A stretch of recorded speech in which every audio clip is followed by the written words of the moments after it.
Assalamualaikum warahmatullahi wabarakatuh.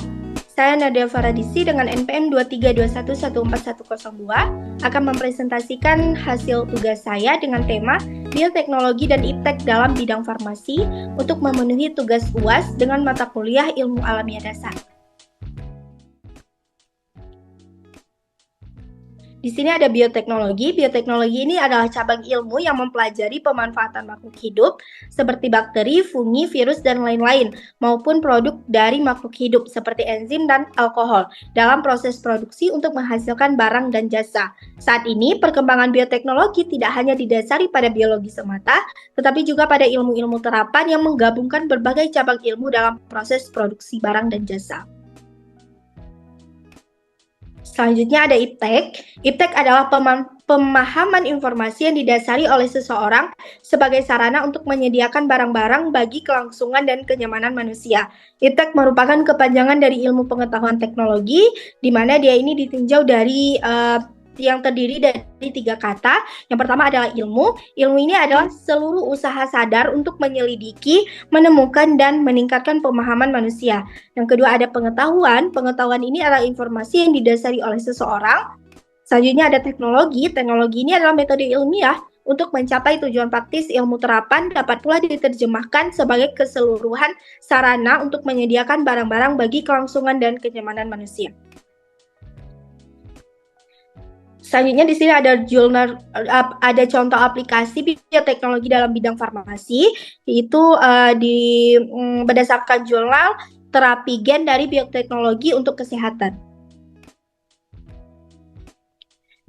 Di mana perkembangan ilmu pengetahuan dalam bidang biologi molekuler dan bioteknologi ini membawa pengaruh besar dalam penyelesaian masalah-masalah yang dihadapi manusia dalam berbagai bidang. Perkembangan bioteknologi modern telah sampai pada pemanfaatan organisme pada level molekulernya dan terkait dengan rekayasa genetika. Rekayasa genetika ini melibatkan manipulasi-manipulasi gen pada organisme sehingga dapat dimanfaatkan baik di bidang pertanian, kesehatan, lingkungan, industri, dan lainnya. Perkembangan bioteknologi di bidang kesehatan mendukung pula perkembangan terapi gen sebagai salah satu alternatif solusi masalah kesehatan. Terapi gen ini dapat digunakan untuk terapi penyakit, baik yang bersifat genetis maupun yang bukan. Adanya terapi gen ini memberikan pilihan lain bagi penderita penyakit tertentu untuk memilih metode pengobatan.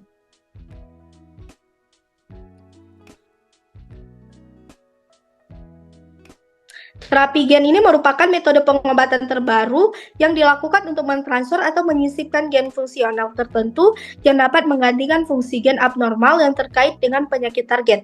Penyakit-penyakit yang selama ini belum ditemukan obat maupun vaksinnya dapat dicoba dengan diobati dengan menggunakan terapi gen.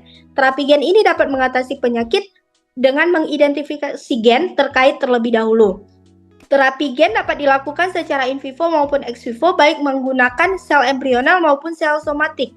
Transfer gen fungsional pada terapi gen memanfaatkan vektor tertentu, baik berupa vektor virus seperti adenovirus, retrovirus, dan AAV, maupun vektor non-virus menggunakan senyawa-senyawa organik tertentu. Hingga saat ini, penyakit yang banyak menggunakan terapi gen sebagai salah satu alternatif pengobatannya adalah kanker.